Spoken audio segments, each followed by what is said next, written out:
hi tu na buk nuam hey ang school nghe khá primary primary school man lai ania ha troi khop me he kal na tla ka pon ngai lo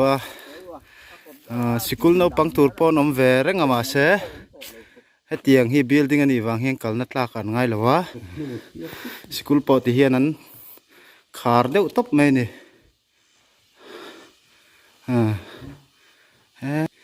chung te vut thlir ania he han en kol la achung hi chu ala lak tlak ve dewa chung bak hi chu he ti mai hi ni a buai thak khop mai tianga tang chuanin no pang thatak chua chu har ve via wang primary school a hian vote te pon thak ve thina ni chu turu khop mai tiang sum tlem te siam that thei ania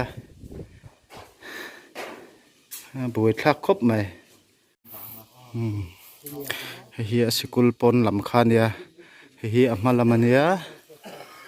tikhan achung chu korong tlang vek top mai ni so lai mi son junin ni ve om tak ania chuan nung lam atanga lan dan ania an khongai thak hle no pang school kal na tur pon nei lawa ti hian sarkar school tur heng mani si lawa chuan so son junin le ekin ni ve om tak ani an khongai thak khop mai hi book no middle school pan na chunia ni chi na mi kha primary pan na nia heile book no lunglei south middle school tuna hian an ni po hi zirtir tu pon om pali antia ma se an ni po building chia awang hian an ro san deuh top mai chu kan en dik le don ani hi an middle school book nuam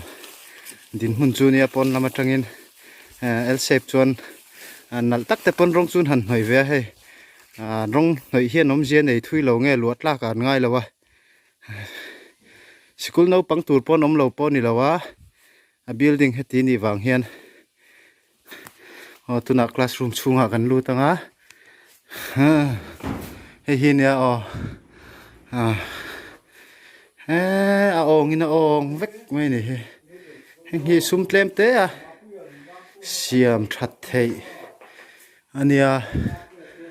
lua tlak ponan om lova a bui thak khop mai hei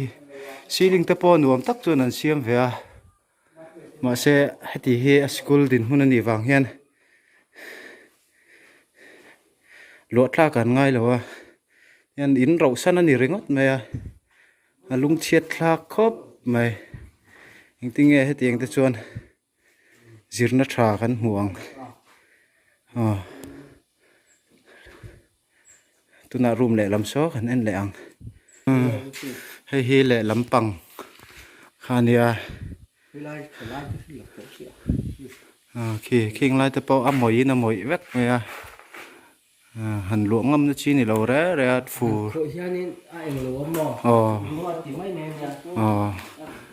rongan thup moi me ni rong te thing te poi moi vek to rongan rongan tuam moi mai me ni ba ka he tianga lu tlak chung si lo nga tan nge rongan tuam moi te hi tang kai na he din hun ania school no pangpon muzir tir tu pon ne ma se ti hian lu tlak lo na om top mai ni an sarkar a hian alung chiat thak tak zet ani hetiang school hanom te hi middle school khan lania classroom chung ko an chuat te khu no pangtan han kalna chi ni lo shima hei phei chu khi a chung ceiling po khi ti vel khi nia an pot thavek to nge ni en kol tu ma mo khop mai